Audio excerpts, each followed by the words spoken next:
અમદાવાદમાં ધૂળેટીના દિવસે મહાનગરપાલિકાના ફાયર વિભાગના પાણીના ટેન્કરના ખાનગી કાર્યક્રમમાં દુરુપયોગ મામલે તંત્ર એક્શનમાં આવ્યું છે। આ મામલે સ્ટેન્ડિંગ કમિટીની બેઠકમાં ચર્ચા થઈ હતી તેમજ જવાબદાર ફાયર કર્મચારીઓ સામે પગલાં ભરવાની સૂચના આપવામાં આવી છે। 1 થી 2 દિવસમાં આયોજકોને બોલાવી દંડ વસૂલ કરવા ચીફ ફાયર ઓફિસરને સૂચના આપવામાં આવી। ઉલ્લેખનીય છે કે થલતેજ વિસ્તારના ક્રિકેટ ગ્રાઉન્ડમાં ધૂળેટી મનાવવા ફાયર બ્રિગેડની ગાડી મંગાવવામાં આવી હતી અને તે પણ એક પોલીસ અધિકારીના દીકરા માટે। દીકરાની ધૂળેટી પાર્ટીમાં એસપી રાજેશ ભાવસારે ફાયર બ્રિગેડની આખી ગાડી મંગાવી દીધી। ફાયર વિભાગ મુખ પ્રેક્ષક બની 20,000 લીટર પાણી ભરેલી ગજરાજ ગાડી આપી હતી। ફાયરની ગાડીના પાણીથી ધૂળેટીમાં 2 કલાક સુધી યુવાનો નાહ્યા હતા।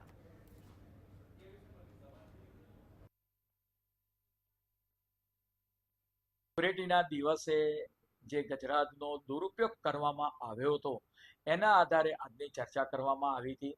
પરિણામે જે પણ કર્મચારી આની અંદર સંડોવાયેલા છે ટોપ લેવલથી શરૂ કરી નીચેના લેવલ સુધી એના પર કાયદેસરની કાર્યવાહી પણ કરવામાં આવશે। સાથે સાથે જે એજન્સીએ જે હેતુ માટે જરૂરી હતું એના બદલે દુરુપયોગ કર્યો છે તેમના સામે પણ આપણે વાત કરી કે એક્શન લેવાય, ફરિયાદ નોંધાય તે માટેની પણ તજવીજ કરવામાં આવી છે।